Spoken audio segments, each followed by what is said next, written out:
നമ്മുടെ മലബാർ ഗോൾഡിലെ ഫൈസലേക്ക് ഉണ്ടല്ല, പുള്ളി ആദ്യം ആദില നൂറെ വിളിച്ചതിൽ ഞാൻ ഖേദിക്കുന്നു എന്ന് പറഞ്ഞു. പിന്നെ പറഞ്ഞ് എനിക്ക് ഖേദമൊന്നുമില്ല, ഞാൻ അതിൽ സന്തോഷിക്കുന്നു എന്ന് പറഞ്ഞു. ആദില നൂറ അതിനൊരു പ്രതികരണവുമായി രംഗത്ത് വന്നു. അപ്പൊ ഈ ഫൈസലക്കനെ അനുകൂലിച്ചും പ്രതികൂലിച്ചും നിരവധി ആളുകൾ രംഗത്തേക്ക് വന്നു. ഈ വിഷയങ്ങളെല്ലാം കൂട്ടിക്കുഴച്ചൊരു സാധനമാണ് നമ്മളിപ്പോൾ ഇവിടെ വിളമ്പാൻ പോകുന്നത്. അപ്പൊ നമ്മളെ ആദ്യമായിട്ട് കാണുന്നവരും നമ്മളെ സബ്സ്ക്രൈബ് ചെയ്യാതെ കാണുന്നവരും സബ്സ്ക്രൈബ് ബട്ടൺ നോക്കിയിട്ട് പ്ലഗനെ എന്നൊരു ക്ലിക്ക് വെച്ച് കൊടുക്കുക. താഴെ ഹൈപ്പ് ബട്ടൺ വരും, അതിലും അതേ പ്ലക്കിനെ വെച്ച് കൊടുക്കുക. കമന്റ് ബോക്സിൽ ടപ്പ ടപ്പ ടപ്പ എന്നൊരു 3-4 കമന്റുകൾ അങ്ങോട്ട് ഇടുക. ജസ്റ്റ് ഒന്ന് ലൈക്കും ചെയ്യുക കേട്ടോ. കൂടുതൽ ആഡ് ചെയ്യുന്നില്ല, നേരെ വീഡിയോയിലേക്ക് പോകാം.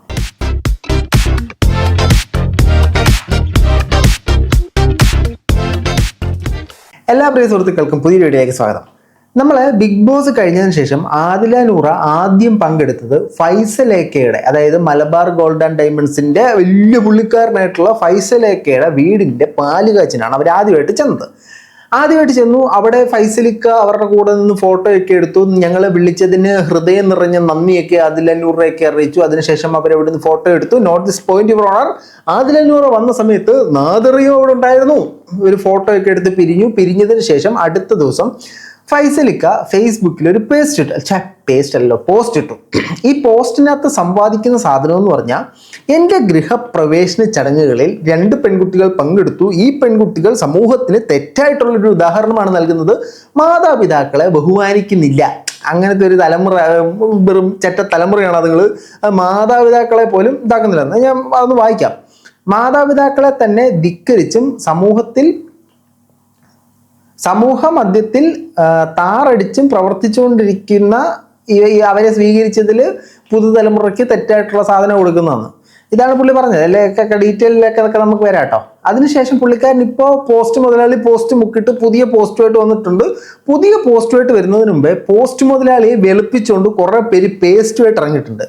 MRC തൊപ്പി ഒരു പേസ്റ്റുമായിട്ട് ഇറങ്ങിയിട്ടുണ്ടായിരുന്നു. ആ പേസ്റ്റ് ഞാൻ കാണിക്കുന്നില്ല. തൊപ്പിക്ക് ചുമ്മാ ആ വിഷയത്തെ കുറിച്ചിട്ടുള്ള ബേസിക് നോളജ് മാത്രമുള്ളത്. എന്താണെന്ന് പോലും പുള്ളിക്കറിയില്ല. പുള്ളി ഒരു സീൻ കേട്ടു, പുള്ളി അങ്ങ് പറഞ്ഞു. അതാണ് തൊപ്പി ചെയ്ത സാധനം.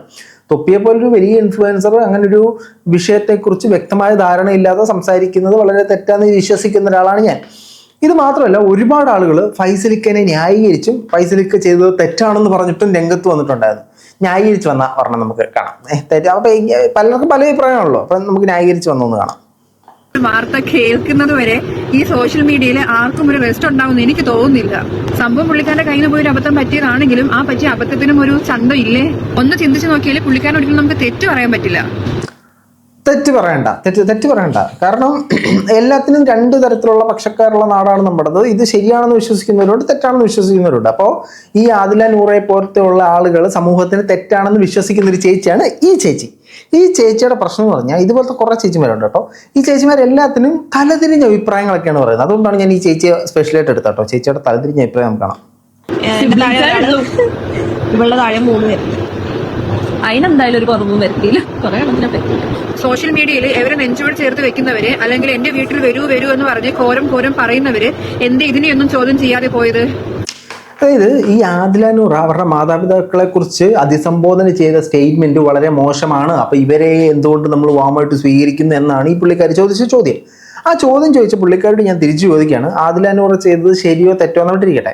പക്ഷേ ആ ഒരു ചടങ്ങിൽ പങ്കെടുത്ത, അല്ലെങ്കിൽ നമ്മുടെ സമൂഹത്തിൽ ചുറ്റിത്തിരിഞ്ഞ് നടക്കുന്ന ആളുകളിൽ എല്ലാവരുടെയും വീടുകളിൽ വളരെ സന്തോഷവും സമാധാനവും ഇന്നർ പീസ് ആ സാധനമാണ് നടക്കുന്നത്. ഏതൊക്കെ കുടുംബത്തിൽ ഏതൊക്കെ തന്തയും തള്ളയും തമ്മിൽ തല്ലി പിരിഞ്ഞ് നിൽക്കുകയാണെന്നുള്ളത് നമുക്കറിയില്ല.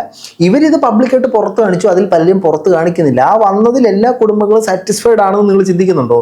അതിന് വളരെ വലിയൊരു എക്സാമ്പിളാണ് ഇപ്പൊ നമ്മൾ കണ്ടല്ലോ, മാരിയോ ജോസഫ്. മറ്റേ കുടുംബത്തിലുള്ള ആളുകൾക്ക് അവർക്ക് കുടുംബത്തെ നേരായ വഴിക്ക് ജീവിക്കാൻ വേണ്ടിയിട്ടുള്ള നന്മ പുഴുകി കൊടുത്തുകൊണ്ടിരുന്ന അവരാണ് സെറ്റപ്പ് ബോക്സ് എടുത്ത് തലമുട്ട തല്ലി പൊട്ടിച്ചത്. സോ അതൊന്നും നമുക്ക് പറയാൻ പറ്റത്തില്ല. ഇവർ പബ്ലിക്കായിട്ട് അത് പുറത്തേക്ക് പറഞ്ഞു. അത് പുറത്തേക്ക് പറയുന്ന ഒത്തിരി പേരുണ്ട്. ഈ ഒരു കാരണം വെച്ചിട്ട് നമുക്കങ്ങനെ മൂല്യനിർണ്ണയം ചെയ്യാൻ പറ്റില്ല.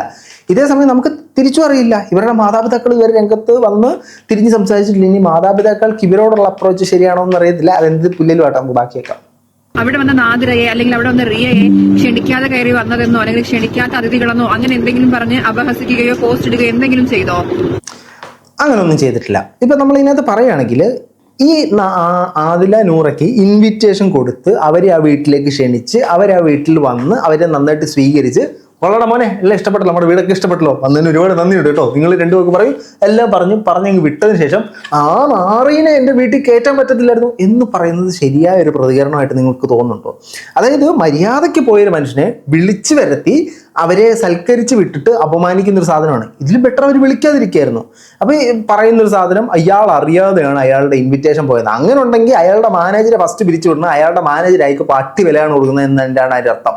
അയാളുടെ വീടിൻ്റെ പാല് കാച്ചിന് അയാൾ അറിയാതെ അയാളുടെ മാനേജർക്ക് തോന്നിയവരെല്ലാം അങ്ങ് ക്ഷണിച്ചു. കൊള്ളല്ലേ?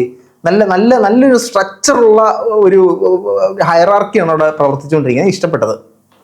നമ്മൾ മനസ്സിലാക്കേണ്ട കാര്യം, ഓരോരുത്തരുടെയും വില നിശ്ചയിക്കുന്നത് നമ്മൾ ചെയ്യുന്ന പ്രവൃത്തികൾ തന്നെയാണ്. ഇപ്പൊ ഓരോരുത്തരും ആരുടെ കൂടെ ജീവിക്കണം, എങ്ങനെ ജീവിക്കണം എന്നൊക്കെ ഉള്ളത് അതൊക്കെ ഓരോരുത്തരുടെ പേഴ്സണൽ ചോയ്സ് ആണ്. പിന്നെ ആളുകൾ കാണുന്ന ഒരു അല്ല, ഞാനൊരു കാര്യം ചോദിച്ചിട്ട്, അപ്പൊ ഈ ഫൈസലിക്ക ചെയ്ത ഈ പ്രവർത്തനത്തിന് നമ്മൾ അയാളെ എങ്ങനെ മൂല്യനിർണ്ണയം ചെയ്യണം? അവരെ ഇൻവൈറ്റ് ചെയ്യാതെ ആദില നൂറ വലിഞ്ഞു കയറി വന്നതായിരുന്നെങ്കിൽ നിങ്ങൾ ഈ പറയുന്ന സാധനം ന്യായം. അവരെ അങ്ങോട്ട് ക്ഷണിച്ച് ഇൻവിറ്റേഷൻ ലെറ്റർ കൊടുത്ത് വിളിച്ചു വരുത്തി ഹൗസ് വാമിങ്ങിന് വീടൊക്കെ കാണിച്ചു കൊടുത്ത് ഇറക്കി വിട്ടതിന് ശേഷം നിന്നെയൊക്കെ വീട്ടിൽ വിളിച്ചതിനടുത്ത് ഞാൻ ഖേദിക്കുന്നു. അതിനെ ആ ഒരു പ്രവൃത്തിയെ നിങ്ങൾ എങ്ങനെ മൂല്യനിർണ്ണയം ചെയ്യുന്നു? അതിനെ അങ്ങ് ന്യായീകരിക്കണം. പ്ലാറ്റ്ഫോമിൽ വന്നിരുന്നിട്ട് 10-25 വർഷം വളർത്തി വലുതാക്കിയ വീട്ടുകാരെ എന്തിന്റെ പേരിലാണെങ്കിലും ഇത്രയും മോശമായ വാക്കുകൾ കൊണ്ട് അപമാനിച്ചു വിട്ട നിങ്ങൾക്ക് രണ്ടാൾക്കും നിങ്ങളുടെ ആരും അല്ലാത്ത ഒരു ഫൈസിൽ വന്ന് 2 വാക്ക് പറഞ്ഞപ്പോൾ ഇത്രയും അപമാനം സഹിക്കേണ്ടി വന്നിട്ടുണ്ടെങ്കിൽ ആ വീട്ടുകാർ ഇന്നും അനുഭവിക്കുന്ന, നിങ്ങളുടെ വായിൽ നിന്ന് വന്ന വാക്കുകൾ കൊണ്ട് അനുഭവിക്കുന്ന ആ ബുദ്ധിമുട്ട് എന്തുമാത്രമാണെന്ന് മനസ്സിലാക്കാൻ കഴിയാതെ പോയത്. ഏതാണ്ട് പ്രസംഗ മത്സരത്തിന് എഴുതി പറയുന്നവരുണ്ട്. അപ്പോൾ അവരുടെ മാതാപിതാക്കളിൽ നിന്ന് വന്ന വാക്കുകൾക്ക് ബുദ്ധിമുട്ടിന് അതൊക്കെ അവരനുഭവിക്കുന്ന കാര്യമല്ലേ? അതായത് ഒരു 5 വർഷം മുമ്പ് ഞാൻ ചെയ്ത പ്രവൃത്തിയിൽ നിന്ന് എൻ്റെ മാതാപിതാക്കൾ ബുദ്ധിമുട്ടും വിഷമങ്ങളും വേദനകളും എല്ലാം അനുഭവിച്ചു. ഇപ്പോഴും ഞാൻ ആ ബുദ്ധിമുട്ടും വേദനയോ അങ്ങനെയാണ് നിങ്ങൾ പറയുന്നത്. ശരിക്കും അവരുടെ കുടുംബത്തിൽ എന്താ സംഭവിച്ചത് നിങ്ങൾക്കറിയാമോ? എനിക്കറിയാമോ? ആർക്കും അറിയില്ല. അപ്പം നമ്മൾ ഒരാളെ ന്യായീകരിക്കാൻ വേണ്ടി അടുത്ത ആളുടെ മോന്തയ്ക്ക് വെറുതെ ചെളിവാരി പെരട്ടി അങ്ങ് വിടുന്നതിനോട് എനിക്ക് യോജിപ്പില്ല. ഈ ഫൈസലിക്കാൻ ഈ വിഷയത്തിൽ വലുതായിട്ട് ന്യായീകരിക്കാനൊന്നും പറ്റത്തില്ല. ഇദ്ദേഹം ആ പോസ്റ്റ് പ്രശ്നമായപ്പോഴത്തേനും മുക്കി. ഖേദിക്കുന്നു എന്ന് പറഞ്ഞാൽ നമ്മൾ ആദ്യം കാണിച്ച പോസ്റ്റ് മുക്കിയതിന് ശേഷം ഇത് സാധനം ആദിലയ്ക്ക് നൂറയ്ക്കിട്ടുമാണ് സപ്പോർട്ട്, ഗാലറി നമുക്ക് എതിരാണെന്ന് മനസ്സിലായി അദ്ദേഹം പുതിയ പോസ്റ്റുമായിട്ട് വന്നിട്ടുണ്ട്. ആ പോസ്റ്റ് ഞാൻ വായിക്കാം. ആദിലയും നൂറയെ സംബന്ധിച്ച വിഷയത്തിൽ എൻ്റെ നിലപാട് വളരെ വ്യക്തമാണ്. വളരെ വ്യക്തം കേട്ടോ പുള്ളിയുടെ നിലപാട്. കോടതിയും ഗവൺമെന്റും അനുവദിച്ചിട്ടുള്ള അവരുടെ സ്വാതന്ത്ര്യം പൂർണ്ണമായും ബഹുമാനിക്കപ്പെടണമെന്നും അവർക്ക് തങ്ങളുടെ ഇഷ്ടപ്രകാരം ജീവിതം നയിക്കാനുള്ള അവകാശമുണ്ടെന്ന് ഞാൻ ഹൃദയപൂർവ്വം വിശ്വസിക്കുന്നു. ഹൃദയപൂർവ്വം പുള്ളി വിശ്വസിക്കുന്നുണ്ടേ. അതിനാൽ അവർക്ക് തങ്ങളുടെ ഇഷ്ടപ്രകാരം സ്വതന്ത്രമായി ജീവിക്കാനുള്ള അവകാശം നിഷേധിക്കാതെ അവരെ തടസ്സപ്പെടുത്തുകയോ വിമർശിക്കുകയോ അവരുടെ വ്യക്തിപരമായ തീരുമാനങ്ങളെ വിമർശിച്ച് ഹറാസ്മെന്റ് നടത്തുകയോ ചെയ്യുന്നത് ശരിയല്ല. സാധനം ശരിയല്ല കേട്ടോ. അവരെ ഹറാസ്മെന്റ് ഒന്നും ചെയ്യാൻ പാടില്ല. നമ്മൾ ഏതൊരു മതത്തിൽ വിശ്വസിച്ചവരായാലും മനുഷ്യന്റെ സ്വാതന്ത്ര്യത്തെയും വ്യക്തി നിയമത്തെയും ബഹുമാനം ഏതൊരു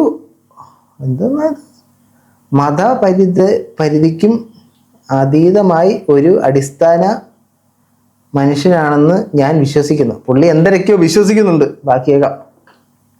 എൻ്റെ ഹൗസ് വാമിംഗ് ചടങ്ങുമായി ബന്ധപ്പെട്ട് സോഷ്യൽ മീഡിയയിലുണ്ടായ തെറ്റിദ്ധാരണകളും വിവാദങ്ങളും ഒരിക്കലും എൻ്റെ ഉദ്ദേശമുണ്ടായിരുന്നതല്ല. പുള്ളി ഉദ്ദേശിച്ചുണ്ടാക്കിയ പ്രശ്നമല്ല ഈ പ്രശ്നം. പുള്ളിക്ക് കുറെ പേര് ആദില നൂറ വന്നതിനെ വിമർശിച്ചു. പിന്നെ കെട്ടക്കെട്ട് ഇവരെ വന്നത് ഞാൻ ഖേദിക്കുന്നു, മാതാപിതാക്കൾക്കെതിരെ ചെയ്ത വെറും മറ്റവരാണവർ. അപ്പോൾ ഗാലറി തനിക്കെതിരെയെന്ന് മനസ്സിലായപ്പോഴത്തേനും അവരുടെ വ്യക്തി സ്വാതന്ത്ര്യത്തെ ഞാൻ അംഗീകരിക്കുന്നു, അവർ നല്ല വ്യക്തികളാണ്, അവരെങ്ങനെ ഒരു ജീവിച്ചോട്ടെ, നല്ല പിള്ളേരല്ലേ ഇവര് എന്ന് പറഞ്ഞു. അല്ല, ഇതിൽ നിന്ന് ഈ ഫൈസൽ മലബാറിന്റെ നിലപാട് എന്താണ്? ഇതിൽ നിന്ന് എനിക്ക് മനസ്സിലായത് നിങ്ങളുടെ സ്വന്തം നിലപാടൊന്നുമില്ല, നിങ്ങൾ കച്ചവടത്തിന് വേണ്ടി ഇട്ട നിലപാടാണെന്ന് എനിക്ക് വ്യക്തമായി. ബാക്കി വായിക്കാം. അത് പ്രതീക്ഷിച്ചതിനും അപ്പുറം ചില നെഗറ്റീവ് പ്രതികരണങ്ങളും ഹരാസ്മെന്റുകളും ഉയർന്നു വന്നും അത് ഇവർക്ക് മാനസികമായി ബുദ്ധിമുട്ടുണ്ടാക്കിയെന്നും ഞാൻ മനസ്സിലാക്കിയിട്ടുണ്ടോ. അച്ചോടാ, അതിപ്പോഴാണോ തക്കുട് വായിക്ക് മനസ്സിലായേ? ശരി, മനസ്സിലാക്കിയല്ലോ, നല്ല കാര്യം.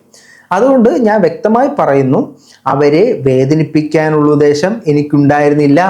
ഞാൻ വേദനിപ്പിക്കാൻ ചെയ്തതല്ല കേട്ടോ. ഞാൻ വിളിച്ചു വരുത്തി അവരെ സൽക്കരിച്ച് വിട്ടതിന് ശേഷം ഇതുങ്ങളൊന്നും എൻ്റെ വീട്ടിൽ കയറ്റാൻ പാടില്ലായിരുന്നു, ഞാൻ ഖേദിക്കുന്നു, നിങ്ങളെല്ലാവരും എന്നോട് ക്ഷമിക്കണം. വേദനിപ്പിക്കാൻ പറഞ്ഞില്ല, അവർക്ക് സന്തോഷം പകരാൻ വേണ്ടി ഞാൻ പറഞ്ഞ സാധനമാണ്. മനസ്സിലായല്ലോ അല്ലേ? അവരുടെ വ്യക്തി സ്വാതന്ത്ര്യവും അവകാശവും ഞാൻ പൂർണ്ണമായി ബഹുമാനിക്കുന്നു.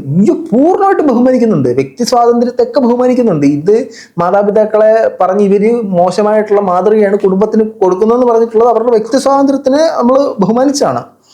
അവർക്കെതിരായ അനാവശ്യ പരാമർശങ്ങളും ഹെയ്റ്റ് ക്യാമ്പയിനുകളും അവസാനിപ്പിക്കണമെന്ന് ഞാൻ ഹൃദയപൂർവ്വം ആഗ്രഹിക്കുന്നു. അവർ സമാധാനത്തോടെ അവർ മനസമാധാനത്തോടെ അവരടങ്ങനെ ജീവിച്ചു പോക്കോട്ടെ എന്നാണ് പുള്ളി പറയുന്നത്. ഒരു മനുഷ്യനെന്ന നിലയിൽ മനുഷ്യൻ്റെ സ്വാതന്ത്ര്യത്തെയും സുരക്ഷയെയും ബഹുമാനിക്കുക എന്നത് എൻ്റെ പ്രഥമമായ മൂല്യം. എൻ്റെ അമ്മോ. ഈ വിഷയത്തെക്കുറിച്ച് എന്നോട് സംസാരിച്ച കാര്യങ്ങൾ മനസ്സിലാക്കിയ കുറേ ആൾക്കാർ പിന്തുണച്ച് അവരോടെല്ലാം നന്ദിയൊക്കെ പറയുന്നുണ്ട്. അതാണ് സംഭവം സെറ്റപ്പ് പരിപാടി. ഇനി ഇതിനകത്ത് പ്രധാന പ്രശ്നം എന്ന് പറഞ്ഞാൽ ഇതിനെതിരെ ആദില നൂറ അവരുടെ ഇൻസ്റ്റാഗ്രാമിലും ഫേസ്ബുക്കിലൊക്കെ ഒരു പോസ്റ്റ് ഇട്ടിട്ടുണ്ട്. നമുക്ക് ആ പോസ്റ്റും കൂടെ നോക്കി. അത് ഇംഗ്ലീഷിലാട്ടോ, പറയാൻ പറ്റുന്നതൊക്കെ ഞാൻ തർജ്ജമ ചെയ്ത് തരാം. We were invited to Faisal Malabar housewarming and we attended with respect and goodwill, not as influencer, not for payment, not for publicity. ഞങ്ങൾ ഫൈസൽ മലബാർ അദ്ദേഹത്തിൻ്റെ വീട്ടിലേക്ക് ക്ഷണിച്ചിട്ടുണ്ടായിരുന്നു. ഞങ്ങൾ പബ്ലിസിറ്റിക്ക് വേണ്ടി പോയതല്ല, ഞങ്ങൾ കാശ് വാങ്ങി പോയതല്ല, ഞങ്ങൾ ഇൻഫ്ലുവൻസേഴ്സ് ആയിട്ട് പോയതല്ല. അവർ വിളിച്ചുകൊണ്ട് നമ്മൾ പോയതാണേ. അപ്പോൾ ഇവർക്ക് ഇൻവിറ്റേഷൻ കിട്ടി ഇവർ പോയതാണ്. We went because an invitation was personally extended to both of us and we believe it came from a place of kindness. ഞങ്ങൾക്ക് ഇൻവിറ്റേഷൻ കിട്ടിയിട്ട് പോയതെന്ന് വീണ്ടും അവർ സാധൂകരിച്ച് പറയുന്നു. At the event we were welcome warmly, our names were called out, photos were taken and we were treated with genuine hospitality. ഞങ്ങളെ അവർ വിളിച്ചു, ഫോട്ടോയൊക്കെ എടുത്തു, നല്ല രീതിയിൽ സ്വീകരിച്ചു, ഞങ്ങളെ ഫോട്ടോയൊക്കെ ചെയ്ത് നല്ല സമുദ്ര കുട്ടപ്പനായിട്ട് ഞങ്ങൾ നന്നായിട്ട് ട്രീറ്റ് ചെയ്ത് തക്കുട് വാവകളായിട്ടാണ് അവർ ഞങ്ങളെ വിട്ടത്. ആ സമയത്ത് കേട്ടോ, വീട്ടിൽ പോയ സമയത്ത്. There was never any incident that our presence was an issue or that we were unwanted. ഞങ്ങൾക്ക് അവിടെ ഞങ്ങൾ മ്ലേച്ഛകരമായിട്ടുള്ള ആൾക്കാരാണ്, ഞങ്ങളെ അവിടെ വേണ്ടായിരുന്നു, ഞങ്ങൾ അനാവശ്യമായി കയറി വന്നവരാണെന്നുള്ളൊരു ഫീലിംഗ് ഞങ്ങൾക്ക് അവിടെ എങ്ങും ആരുടെയും ഭാഗത്തുനിന്ന് കിട്ടിയിട്ടില്ല എന്നാണ് അതിലൂടെ പറയുന്നത്. But the next day, same public statement implying that inviting two girls was a mistake and that accepting us sends a wrong message to society was deeply disappointing. അതായത് അടുത്ത ദിവസം ഒരു സ്റ്റേറ്റ്മെന്റ് വന്നു, ഞങ്ങളെപ്പോലുള്ള 2 സ്ത്രീകളെ വിളിച്ച് വീട്ടിൽ കയറ്റിയത് വളരെ മോശമായിട്ടുള്ള സാധനമാണ്, അത് തെറ്റായ സന്ദേശമാണ് ജനങ്ങൾക്ക് പകരുന്നത് എന്ന് പറയുന്നത് ഞങ്ങൾ വളരെയധികം വേദനപ്പെടുത്തി എന്നാണ് ആദില നൂറ പറയുന്നത്. ബാക്കിയേക്കാം. We want to make one thing very clear. ഞങ്ങൾ ഒരു കാര്യം വ്യക്തമായി പറയാൻ ആഗ്രഹിക്കുകയാണ്. We did not force our self to any one's home. ഞങ്ങൾ ഒരാളുടെ വീട്ടിൽ നിർബന്ധപൂർവ്വം പോയതല്ല കേട്ടോ. We did not attend uninvited. ഞങ്ങളെ ക്ഷണിക്കപ്പെടാതെ ഞങ്ങൾ പോയതല്ല കേട്ടല്ലോ. We did not disrespect any space or any person. ഞങ്ങൾ അവിടെ ചെന്നിട്ട് ആരെയും ബഹുമാനിച്ചില്ല എന്നൊരു സാധനം പറയുന്നത്. ഞങ്ങളത് ബഹുമാനപൂർവ്വമാണ് എല്ലാവരോടും പെരുമാറിയത്. We simply showed us was who we are two human beings living our truth with dignity. മാന്യമായിട്ട് ജീവിക്കുന്ന 2 മനുഷ്യരാണ് ഞങ്ങൾ. അത്രയുള്ള സംഭവം. അതിനാണ് ഇത്ര ആലങ്കാരികമായിട്ട് പറഞ്ഞിരിക്കുന്നത്. If our existence challenges outdated ideas then let it. ഞങ്ങളുടെ ഒരു നിലനിൽപ്പ് നിങ്ങളുടെ ഐഡന്റിറ്റി നിങ്ങളുടെ ഐഡിയകളൊക്കെ തെറ്റിദ്ധരിപ്പിക്കുന്നുണ്ടെങ്കിൽ എന്തൊരു പുല്ലും ആട്ടെന്നാണ് പറയുന്നത്. If our presence make someone uncomfortable that is their reflection not ours. ഞങ്ങൾ വന്ന് ആർക്കെങ്കിലും മോശമായിട്ട് വന്നിട്ടുണ്ടെങ്കിലേ അവരുടെ പ്രശ്നമാണ്, ഞങ്ങളുടെ പ്രശ്നം അല്ലത്. മനസ്സിലായല്ലോ. Love is not a moral crime. Living honesty is not a social threat and no apology is needed for being who we are. To everyone who stood up with us, showed us love. സംഭവം ഇത്രേ ഉള്ളൂ. ഞങ്ങളുടെ കൂടെ നിന്ന് ഈ ഒരു വിഷയം വന്നപ്പോൾ ഞങ്ങൾക്ക് അൺഫെയർ ആയിട്ടുള്ള സാധനമാണ് നടന്നതെന്ന് ചിന്തിച്ച് ഞങ്ങൾക്കൊപ്പം നിന്ന് എല്ലാവർക്കും പ്രത്യേകമായി നന്ദി അറിയിക്കുന്നു എന്നാണ് ആദില നൂറ പറയുന്നത്. ഇതിനകത്ത് ഈ ആദില നൂറ അല്ലെങ്കിൽ LGBTQ കമ്മ്യൂണിറ്റി അല്ലെങ്കിൽ ആ ഒരു വിഭാഗത്തിൽപ്പെട്ട ആളുകളെ സ്വീകരിക്കണ്ടയോ, അതിനെ ഒപ്പോസ് ചെയ്യണോ, അതിനെ അനുകൂലിക്കണോ എന്നൊക്കെ ഉള്ളത് നിങ്ങളുടെ കാര്യമാണ്. പക്ഷേ ഒരു മനുഷ്യൻ എന്ന നിലയിൽ ഒരു വ്യക്തിയെ വിളിച്ചു വരുത്തി ഇൻസൾട്ട് ചെയ്ത് വിടുന്നത് വളരെ മോശമായിട്ടൊരു പ്രവണതയാണ്.